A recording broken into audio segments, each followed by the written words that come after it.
poder dar a conocer tu palabra, tu gran poder. Bienvenidos, mis hermanos, a este lugar de adoración, de alabanza, donde también aprendemos de la palabra. Gloria al Señor.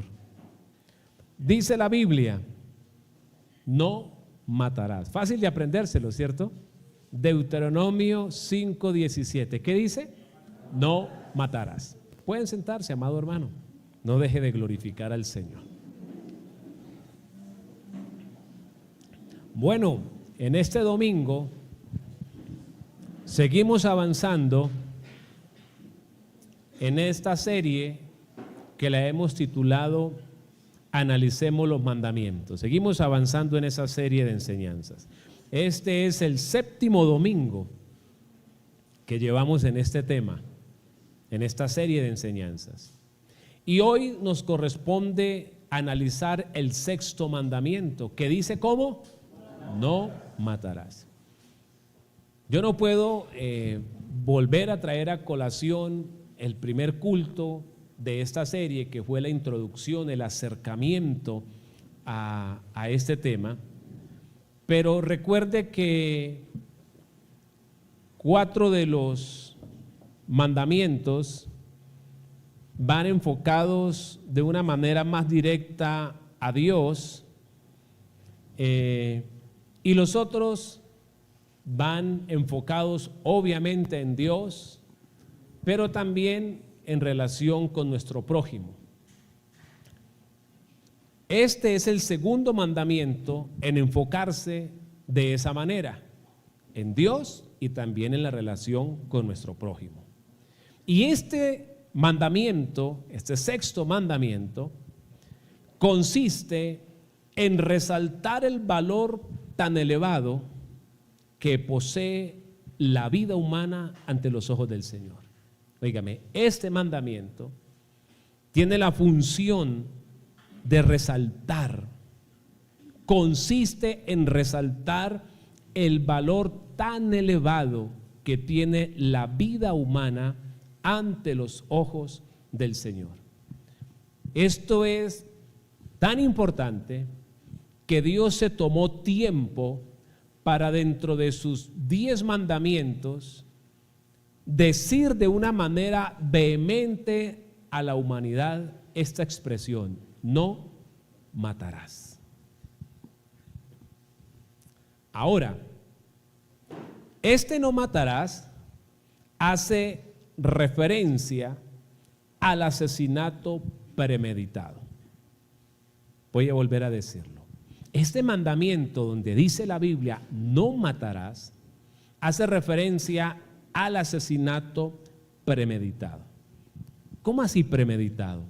Sí, que se planea, que se tiene en el corazón por causa de una discusión previa, por causa de un resentimiento, por causa de heridas del pasado, por causa de una deuda no cancelada.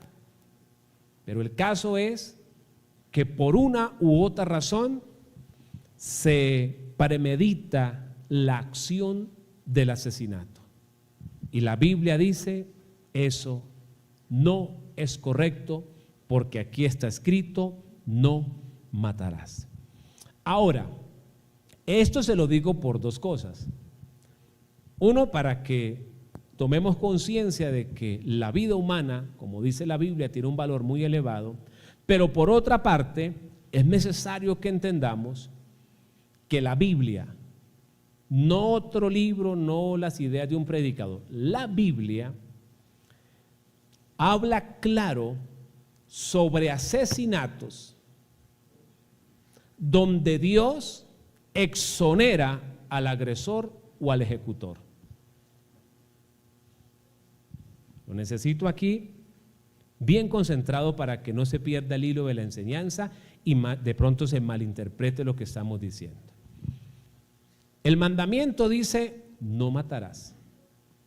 Y el no matarás tiene que ver con el asesinato premeditado. ¿Por qué la Biblia habla claro de asesinatos donde Dios exonera al ejecutor del asesinato? O sea, donde ese asesinato no viene siendo visto por Dios como un asesinato.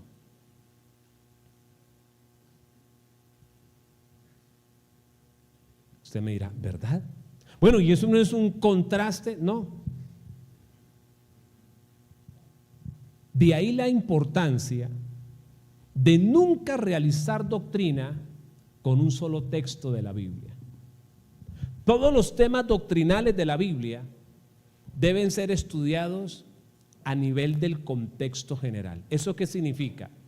Que cuando yo voy a analizar un tema bíblico, debo considerar lo que la Biblia entera me habla acerca de esa temática, para no resultar diciendo lo que yo pienso y que resulte el yo pienso llevándole la contraria a lo que en realidad las Escrituras dicen. Entonces, y eso pasa con este tema del no matarás, con el tema de ese mandamiento. Vamos entonces a observar bíblicamente por qué yo le dije que hay momentos donde Dios exonera al ejecutante de un asesinato y Dios no lo toma como asesinato. Primero, porque en la Biblia se habla de asesinatos por accidentalidad. Usted que está tomando nota, Deuteronomio capítulo 19, versículo 1 al 14. ¿De qué habla Deuteronomio 19 del 1 al 14? Yo le hago el resumen porque son varios textos, entonces yo le cuento la idea, lo contextualizo y usted lleva la nota para que lo lea bien con detenimiento en su casa. Ese pasaje, esos textos de la Biblia que le acabo de mencionar en Deuteronomio 19, habla acerca de las ciudades de refugio. Las ciudades de refugio eran lugares donde alguien que por un accidente mataba a otro podía correr e ir a ese lugar para quedar a salvo. ¿Y por qué? Porque resulta que la familia de la persona que muere, de repente en su ira, no reacciona y no comprende en el momento que fue un accidente y quiere tomar venganza. Entonces, el agresor podía correr, llegar a la ciudad de refugio, ingresar a la ciudad de refugio, y los ancianos, o sea, las personas de autoridad de la ciudad de refugio, lo cobijaban, lo guardaban, y si venían los agresores, ellos decían, ustedes aquí no ingresan porque fue un accidente. Algo así como que dejen que la sangre se ponga fría, entiendan que fue un accidente. Y ahí pone el ejemplo de lo siguiente: dos hombres se van al campo y de repente están trabajando y la herramienta de uno de ellos se zafa, le pega al otro y lo mata. Eso es un asesinato. Pero Dios exonera al ejecutor porque hubo una accidentalidad. Pero de pronto la familia, al ver a su hermano, a su tío, a su padre muerto, va a querer tomar venganza porque en el momento no entiende que fue un accidente. Entonces el agresor podía correr y llegar a la ciudad de refugio para salvar su vida. Y a la ciudad de refugio no podían ir los familiares del muerto a ingresar a la fuerza porque los ancianos de la ciudad no lo permitían, porque había que cuidar la vida de la persona inocente. Entonces, por eso le estoy diciendo que hay casos en la Biblia muy claros donde un asesinato es exonerado ante los ojos de Dios. Otros casos, los asesinatos productos de la guerra. Deuteronomio capítulo 20. Observemos lo que dice el versículo 1 para que veamos que efectivamente ese pasaje, los versículos que se van a desencadenar ahí, tienen que ver con la guerra, cuando Israel salía a la guerra. Cuando salgas a la guerra contra tus enemigos. De ahí en adelante entonces ya sabemos, esos versos van a comenzar a hablar de las leyes de la guerra. Ahora, vamos a saltearnos al versículo 13 del mismo capítulo 20. Mire lo que dice el verso 13. Luego que Jehová tu Dios la entregue en tu mano. ¿Qué entregue? A esa ciudad contra la que ellos están batallando. Herirás a todo varón suyo con un palito de escoba, a filo de espada. Vea el verso 18 del mismo capítulo. Le estoy tocando versículos coyunturales, pues por obvias razones, por el tiempo, pero usted lleva los textos y los lee a profundidad. Para que no os enseñen a hacer según todas sus abominaciones que ellos han hecho para sus dioses, y pequéis contra Jehová vuestro Dios. Verso 17, usted dice, no entiendo muy bien, sino que lo destruirás completamente, al Eteo, al Amorreo, al Cananeo, al Fereceo, al Heveo y al Jebuseo, como Jehová tu Dios te ha mandado. ¿Dios mandaba esas guerras? ¿Qué leyeron? Sí, Dios mandaba esas guerras. Ahora usted me dirá, ¿y por qué? Porque Dios estaba usando a Israel para traer juicio a las naciones por el desvío espiritual de las naciones y de los pueblos. Y en esos casos de guerra, ¿se asesinaban personas? Sí. Pero mientras la guerra se hiciera en los parámetros establecidos, esos asesinatos eran exonerados ante los ojos de Dios. Porque Israel no iba a poder conquistar territorios si no era con espada. ¿Listos? Silencio, ¿verdad? Tranquilo, que pasó igual en el primer culto. Gloria al Señor. Otros asesinatos que eran exonerados eran aquellos por una ejecución de autoridad. Génesis 9:6, por favor. Veamos la Biblia.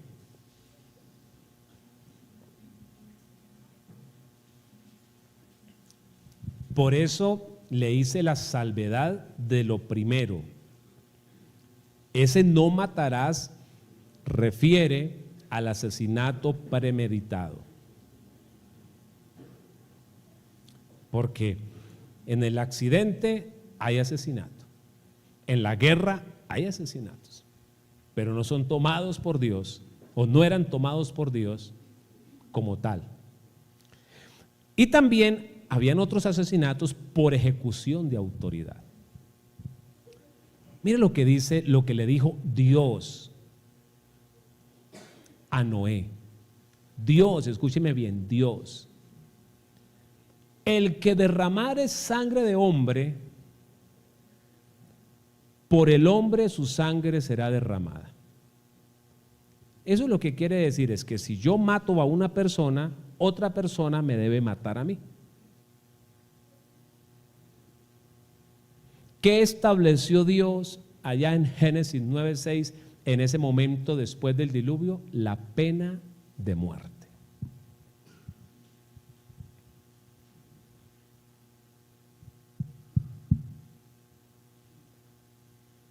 ¿Qué estableció Dios después del diluvio? Pena de muerte. Y la pena de muerte se aplicaba a quienes asesinaban a un semejante. Vamos a poner el ejemplo. Este señor Platillo asesinó al señor Bajo. Entonces, para cumplir este texto, el señor Micrófono debía asesinar al señor Bajo. Cuando el señor Bajo asesinó al señor Platillo, él fue decretado como asesino, porque lo hizo premeditadamente. Cuando el señor Micrófono asesinó al señor Bajo, es exonerado porque sencillamente él está ejecutando una autoridad delegada que Dios había establecido. O sea, el señor Micrófono estaba siendo un instrumento de Dios al cumplir esta palabra en el señor Bajo. Delicado, ¿cierto? Muy bien, sigamos con el silencio. La Biblia también hablaba, eso está por allá en Deuteronomio 18, acerca de los profetas falsos. Y la Biblia ahí dice que cuando en Israel se levantaran falsos profetas, a esos falsos profetas había que matarlos. Y la Biblia dice que matar a ese falso profeta era quitar el mal de en medio de la tierra. Porque un falso profeta solo es un daño dentro del pueblo de Dios. Lo fue y lo sigue siendo, solo que hoy no aplica el matarlo. Pero sí tiene una sentencia de muerte a término espiritual, que pienso yo es más delicada que la muerte física. O sea, usted no se las pique de profeta, mi hermano.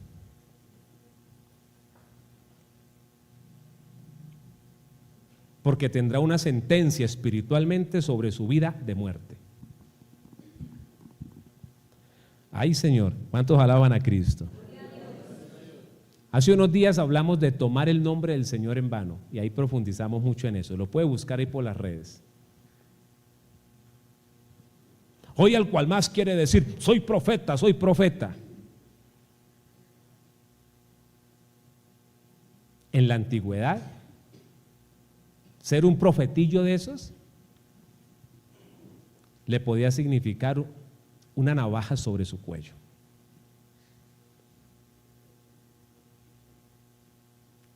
Santo es Dios. ¿Cuánta gente hoy? No, fue que me equivoqué. No, espere, eso que vino era. Métame los dedos a ver si tengo dientes, mijo.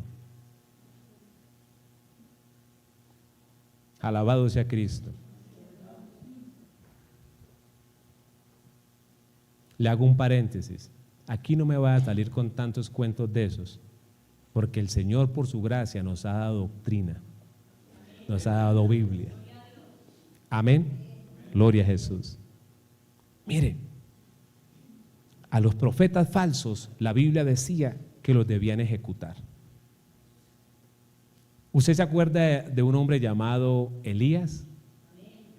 Que un día oró y cayó fuego del cielo. ¿Sabe qué pasó después de que cayó fuego del cielo y todo el mundo dijo Jehová es Dios? Elías dijo, me arrodilla a los 850 profetas falsos, que ya voy por ellos, y desenfundó la espada.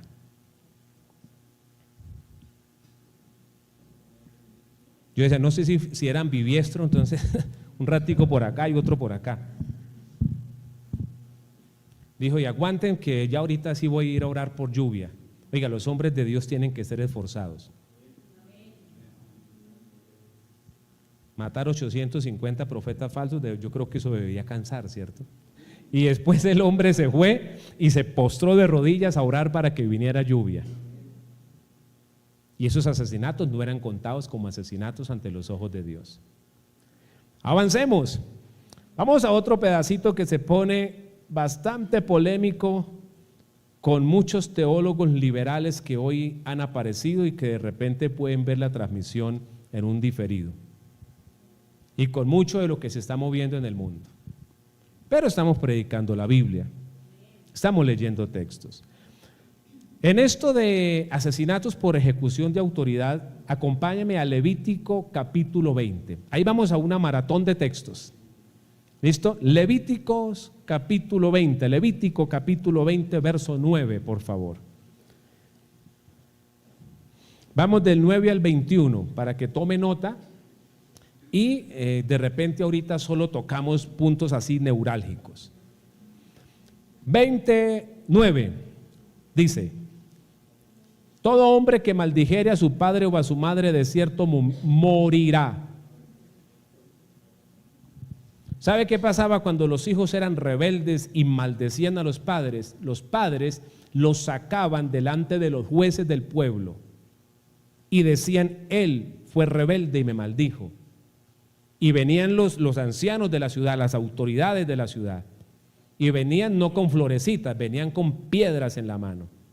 Y el primero que cargaba la piedra era el papá del muchacho. Y después de que se comprobaba que el hijo había hecho eso, el primero que acertaba la primera piedra sobre el muchacho o sobre la muchacha era el papá. Y luego el pueblo iba detrás. Y dice la Biblia que así quitaban el mal del medio del pueblo.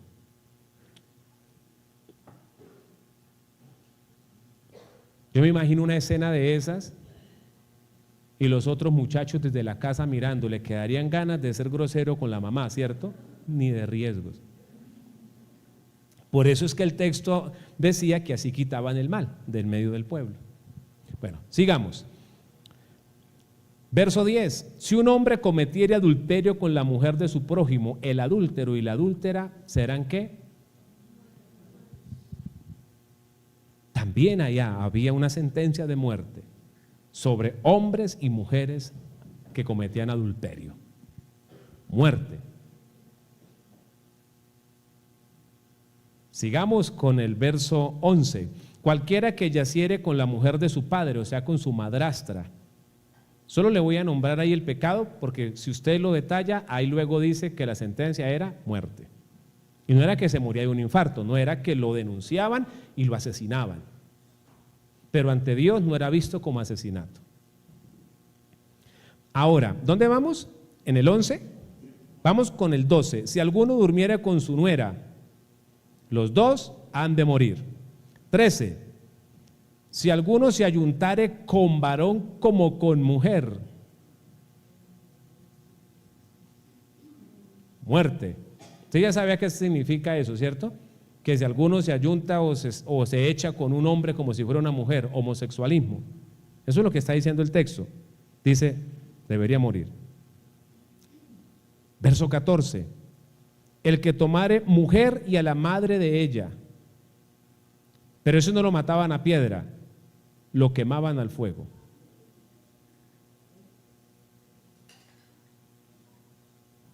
A las dos mujeres por sinvergüenzas y al hombre por haber envilecido a las mujeres y haber hecho semejante aberración delante de Dios y del pueblo. 15. Cualquiera que tuviere cópula con bestia, mataban al hombre y a la bestia. 16. Si la mujer se llegare a algún animal para ayuntarse con él, la misma historia, muerte. 17. Si alguno tomare a su hermana, muerte. Cualquiera que durmiere con mujer menstruosa, muerte.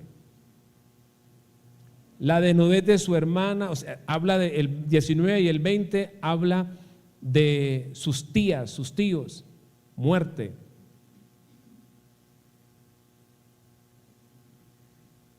Y el 21 habla de la cuñada o de los cuñados. Para todos había una sentencia, muerte. La pena de muerte era para quien asesinaba a alguien, era para falsos profetas y era para quienes cometían este tipo de inmoralidades sexuales en medio del pueblo. Pero cuando alguien ejecutaba esa autoridad de asesinar a alguien por cometer uno de estos actos, Dios no lo veía como un asesinato, lo exoneraba porque simplemente estaba siendo un instrumento de él para cumplir lo que estaba escrito. Gloria a Dios. Bueno, ¿vamos aprendiendo, sí o no? Amén. Tranquilos que estamos leyendo ley. Amén. Ahora, hoy no tenemos esas sentencias físicas para un adúltero, para un falso profeta, para un hijo desobediente. Pero esos pecados siguen siendo ante Dios, como dice el texto, viles. Voy a volver a decirlo. El que hoy no asesinen a una mujer adúltera, a un hombre que copula con bestia, a un hombre que yace con otro hombre como si fuera mujer, aunque hoy no lo asesinen físicamente, no significa que esos pecados no sigan siendo viles ante los ojos de Dios. Y es más, el texto dice que es abominación ante Dios. El término hebreo para abominación es una semejanza de cuando a uno le da vómito por algo que le causa fastidio. O sea, todo ese tipo de pecados, eso es un antropomorfismo, como dándole a Dios atribuciones de una persona para que uno comprenda mejor. Todo ese tipo de pecados es como si a Dios le produjesen vómito. Antes de pecar, recuerde que el pecado no es bueno ante los ojos de Dios y tampoco es bueno para nosotros. Romanos capítulo 13, vamos para el Nuevo Testamento, Romanos capítulo 13, versículo 3 al 4.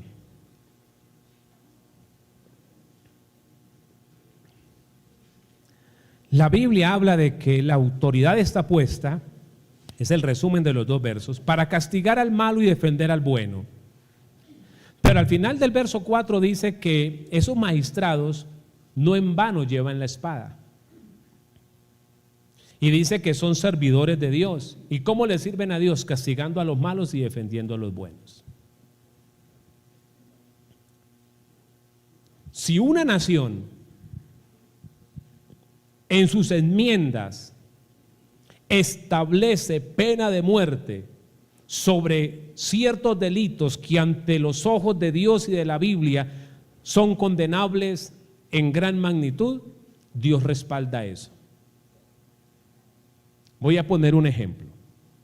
Esta nación se reúne y dice: todo crimen de violación a niños será castigado con pena de muerte. Eso lo avalaría la Biblia. ¿Me estoy haciendo entender? Por cláusulas del Antiguo Testamento y por declaraciones del Nuevo Testamento. Entonces imagínense que hay un violador, lo toman, efectivamente es un violador, violó a un niño de 2 años, de 3 años, y ya la enmienda está hecha, pena de muerte. Y eso lo avalaría la Biblia. Pero se necesita alguien que ejecute eso. Y no puede ser un civil, porque por eso están los funcionarios del Estado, las Fuerzas Armadas y Militares. Y uno de esos funcionarios tendrá que ser el verdugo. Ya sea para dar un tiro de gracia, ya sea para poner una inyección letal, ya sea para poner en una silla eléctrica y bajar esa cuchilla. Pero esa persona no sería visto ante Dios como un asesino, porque él está ejecutando una autoridad del mismo Dios para aplicar misericordia. ¿Con quién? ¿Con el violador? No, con el niño violado y con la familia del niño violado. Bueno, eso ya es una apreciación mía, un entre comillas. Es que violé y no supe a qué horas. Después de unos 2 de esos, se le arregla la cabeza al resto, ¿yo? No sé, es una apreciación mía, que después de unas 2 ejecuciones públicas de ese tipo, por unos pecados de esos, se desendemonian el resto, sin imponerle la mano, mijo. Bueno, eso se hace una apreciación mía, eso no es cosa de la predicación. Muy bien, entonces, la Biblia está mostrando que habían casos donde los asesinatos no eran vistos como asesinatos porque no era algo premeditado. Entonces, allá lo que nos decía Deuteronomio es el asesinato premeditado. Pero, ¿qué es lo que nosotros estamos observando acá, hermanos? Que ya sea el mandamiento de no asesinar premeditadamente, o ya sea aún el ejecutar la autoridad del mismo Dios, lo que nos muestran es que la vida del ser humano es algo muy sagrado, muy santo ante los ojos de Dios. Tanto que Dios dice que si yo asesino a alguien, yo debería ser asesinado. Nótese, la prohibición y la retaliación lo que están mostrando es que ante los ojos de Dios la vida humana merece un respeto muy grande. Ahora, ¿por qué la vida humana merece tal nivel de respeto? ¿Por qué la vida humana merece tal nivel de respeto? Pero si es que hay gente que no tiene tanto dinero como otra, yo creo que el que tiene mucho dinero debería valer más que el que tiene poco dinero. Es que yo creo que el que tiene un doctorado, un PhD, debe valer más que aquel que apenas sabe leer y escribir. Pues resulta que la vida humana tiene ese valor tan elevado no por nuestro nivel económico, ni nuestro nivel intelectual, ni cultural, sino sencillamente porque fuimos creados a la imagen y semejanza de Dios. Génesis 1:26, lo mismo que el Génesis que leímos del 9:6, nos dice que el valor tan elevado que tiene la vida humana es porque fuimos hechos, creados a imagen y semejanza de Dios. El hombre y la mujer portan la imagen y la semejanza de Dios. Amén. Por eso la vida de las personas se debe respetar, por causa de que somos la imagen y la semejanza de Dios. Mi papá un día, mientras hablábamos con otro hermano, daba una de esas cápsulas que dan los señores, que son pequeñitas pero efectivas. Dijo, uno no entendía antes que cuando uno maldecía a otra persona, estaba maldiciendo la imagen de Dios. Qué pecado tan grande.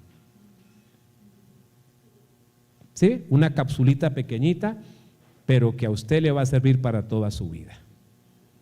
Mira al que tiene a su lado. Ojalá que no sea su esposa. O mire atrás para que no sea su esposo. ¿Sí? Mira al que tiene a su lado. Mira uno que no sea familiar suyo. ¿Sí ve que hay personas elegantes? No, mentira. Alabado sea Dios. Esto. No, había que decir algo porque estaba como fuerte, ¿cierto? La prédica. Pero es la palabra de Dios. Mire, Él es la imagen y la semejanza de Dios. Otra vez, haga el ejercicio, obsérvelo. Él, mírelo. ¿Sabe qué? Dígale, entre en confianza, con eso ahorita le gasta algo. Diga, usted es la imagen y la semejanza de Dios. Gloria a Jesús.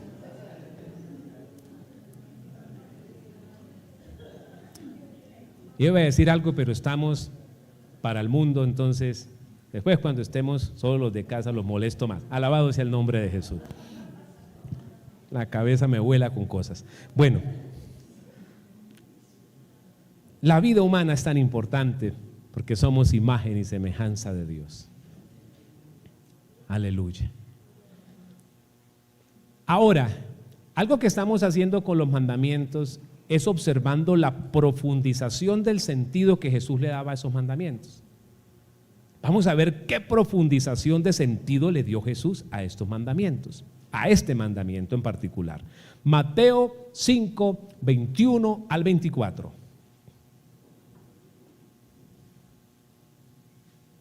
Mateo 5, 21 al 24.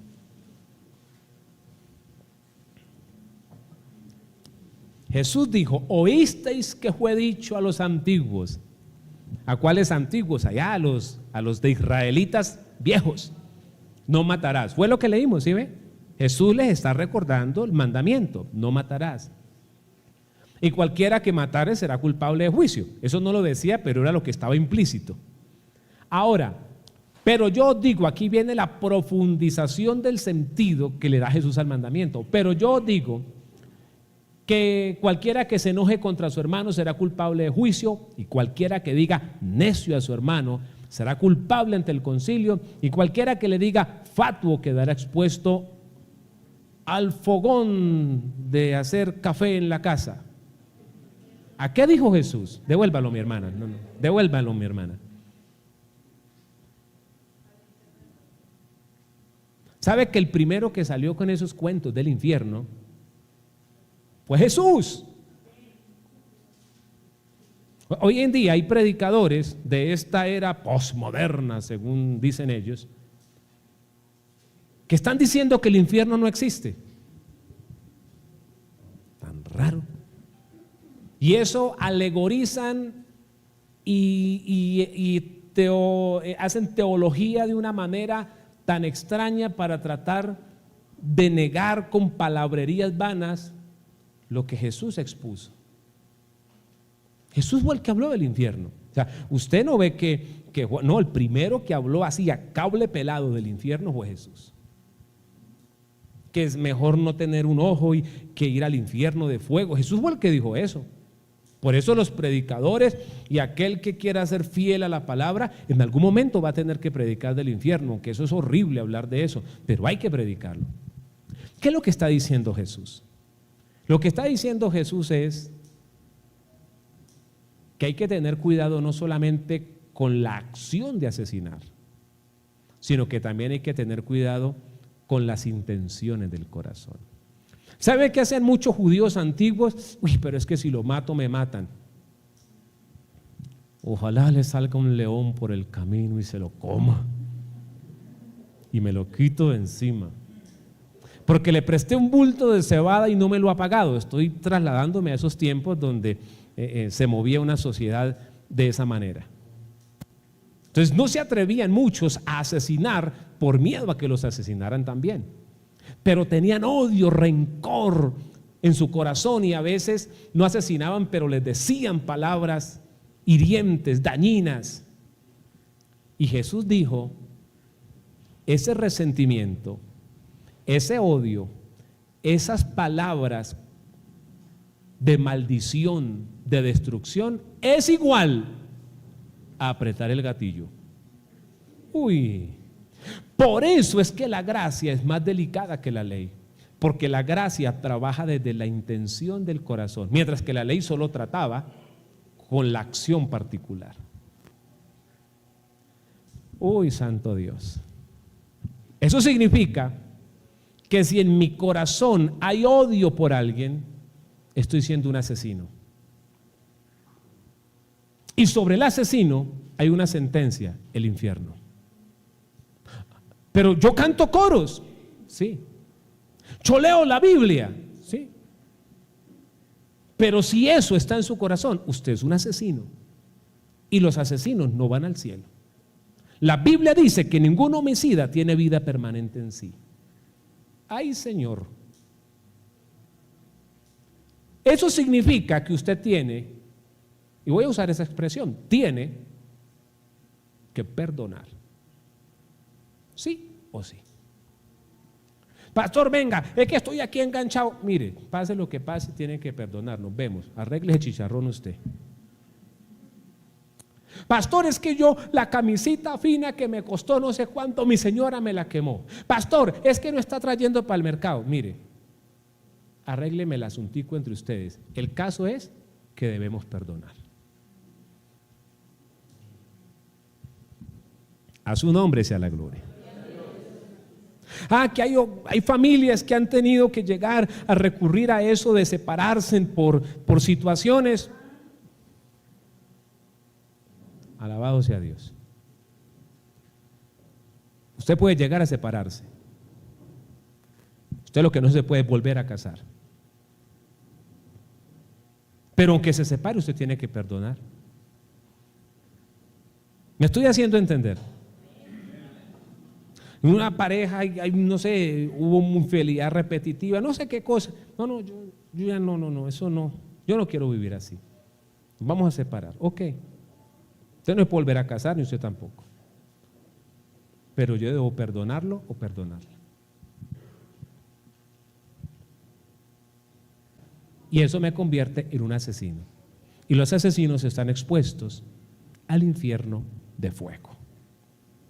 Grande es nuestro Dios. ¿Tiene problemas con alguien? Hoy es el día de resolverlos.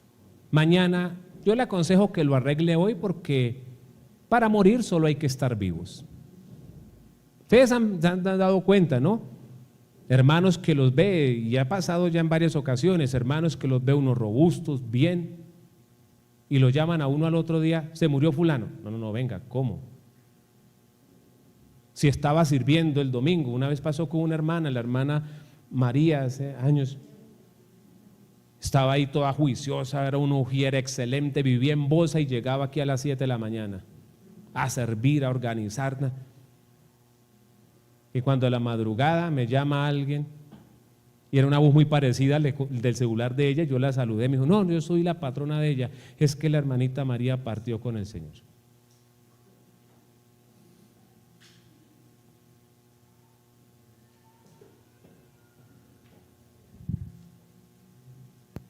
¿A qué está expuesto el que tiene esos problemas internos? Usted lo va a leer, yo no voy a leer porque eso es horrible, pero lo va a leer usted mismo. ¿Qué dice ahí después de los 2 puntos? ¿Quedará o queda expuesto a qué?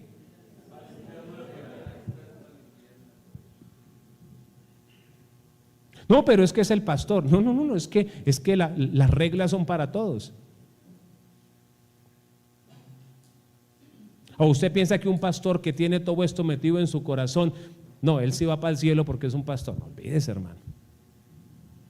La Biblia es la Biblia y para Dios no hay excepción de personas. Si usted vino hoy y tiene esos problemas, usted hoy, antes de que se acabe el día, usted va a perdonar, va a pedir perdón, va a arreglar las cosas. Pastor, pero él no me aceptó el perdón. No, eso ya es problema de él. Usted hace su parte y usted queda bien. Usted no va a pedir disculpas. Usted va a pedir es perdón. El evangélico no pide disculpas, uno pide es perdón. Porque usted, ¿qué le dice a Dios? Oye, Señor, discúlpame. No, perdóneme, Señor, porque siento que he pecado. Y el Señor, ¿qué dice? Lo perdono, hijo mío. ¿A usted le gusta disfrutar del perdón de Dios cuando la ha embarrado y artico? Bueno, muy bien. Usted también va a perdonar para que el otro descanse y para que usted mismo descanse. Esto también lo hablaron los apóstoles por el Espíritu Santo. Primera de Juan 4:20. Primera de Juan 4:20. Si alguno dice que ama a Dios y aborrece a su hermano, eso es un mentiroso. Porque si uno no ama al que ha visto, mucho menos al que no ha visto. Si usted no puede ahorita aquí, grande y fuerte es nuestro Dios, y casi que danza ahí con lo del bajo y tal, ¿sí? Y en la puerta, ahí va el zarrapastroso ese que...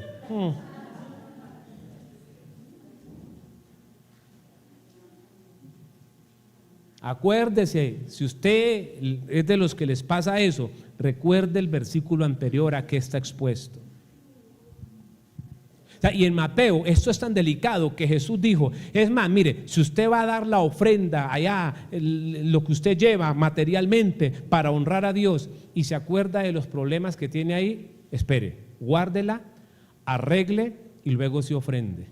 O sea, esto es tan delicado que es más, Dios no recibe ofrendas cuando estamos con estos problemas en el corazón. Uy, con razón hay gente que puede tener la economía atada. Con razón hay gente que aunque da para la obra de Dios no recibe bendición, es como si no diera, porque Dios no está recibiendo esas ofrendas. ¿Por qué? Porque Él tiene odios, Él es un asesino en el corazón. Uy, pastor, eso suena duro, pero es la predicación de hoy. Óigame, pero sí ve que Jesús habla de llevar ofrenda, de aportar en la obra de Dios. Para la gente que dice que no, que es que dar ofrendas, que dar un diezmo, allí tu ofrenda. ¿Sí ve? Si va a presentar la ofrenda, primero reconcíliese y luego presente. Jesús no está diciendo que no hay que presentar ofrendas materiales a Dios. Jesús habla y dice que efectivamente a Dios se le dan ofrendas. O sea, ese tabú hay que quitarlo. ¿O usted con qué cree usted que se pagan servicios de una iglesia? ¿Con qué se pagan impuestos? ¿Con qué se pagan sueldos de pastores? ¿Con qué se adquieren propiedades? ¿Con qué? Todo lo que se haga. Nomás 1000 volantes para evangelizar ya valen como 200,000 pesos. Todo. Ayer hubo que hacer un cambio de soldadura en algo, valió 15,000 pesos. Todo requiere dinero y la obra de Dios siempre se ha movido a través de ofrendas y diezmos que nosotros mismos, los evangélicos, damos para que el reino de Dios se siga extendiendo. Eso porque lo vemos en la Biblia y creemos eso. Si usted no quiere creer, es libre de no creerlo o de no hacerlo, pero eso es lo que predicamos y creemos porque la Biblia lo enseña. Amén. Listo. Gloria a Dios. Y Jesús dijo que es importante ofrendar y esto, pero que hay que hacerlo en una condición espiritualmente saludable. ¿Sabe? El enemigo entiende todo esto porque el diablo conoce la Biblia. Y por eso el diablo le gusta poner tantas enemistades y poner la gente así, porque los tiene expuestos a la perdición y porque les estanca las bendiciones. Porque hay otro pasaje también donde Jesús dice que si yo no perdono, Dios no me perdona. Y cuando Dios no me perdona, mis oraciones no fluyen, no hay respuestas. Me estanca espiritual, me estanca material, me estanca en todo sentido. Necesitamos entender al Señor, pero amar también a nuestros hermanos. Ante los ojos de Dios, asesinato no es solamente quitar la vida física. Es también odiar, maldecir y desear lo peor para las personas. Eso también es igual a asesinato. Y los asesinatos nos exponen a una perdición eterna. Se da cuenta que es más fuerte la gracia que la ley. ¿A qué nos llama Dios? A que valoremos la vida humana. Vea en otras personas, no al diablo, vea en ellos la imagen y la semejanza de Dios. El hombre perdido, el hombre inconverso, debido al pecado se le ha desdibujado mucho la imagen, pero sin embargo, gloria a Dios. Gloria al Señor. Oremos. Padre, en el nombre de Jesús, Señor, te damos gracias. Te damos gracias, omnipotente Señor. Padre, glorifico tu nombre, Señor. Recibe toda la gloria. Recibe toda la adoración. Gracias, Padre bendito. Recibe la gloria y la honra. Recibe la adoración, Padre Santo. Te adoro, Señor, porque tú eres bueno. Señor, porque la Biblia dice que para siempre es tu misericordia. A vivir tu palabra. Señor, si hay que perdonar, danos fuerzas para hacerlo. No es fácil. Señor, que seamos diligentes a la hora de perdonar, a la hora de restaurar relaciones. A esto nos has llamado, Señor. Esto es lo que nos ha dicho hoy a través de tu palabra. Señor, aquí estamos como tus siervos, como tu pueblo, y te decimos gracias en el nombre de Jesús. Amén y amén. Gloria a Dios. Es tiempo de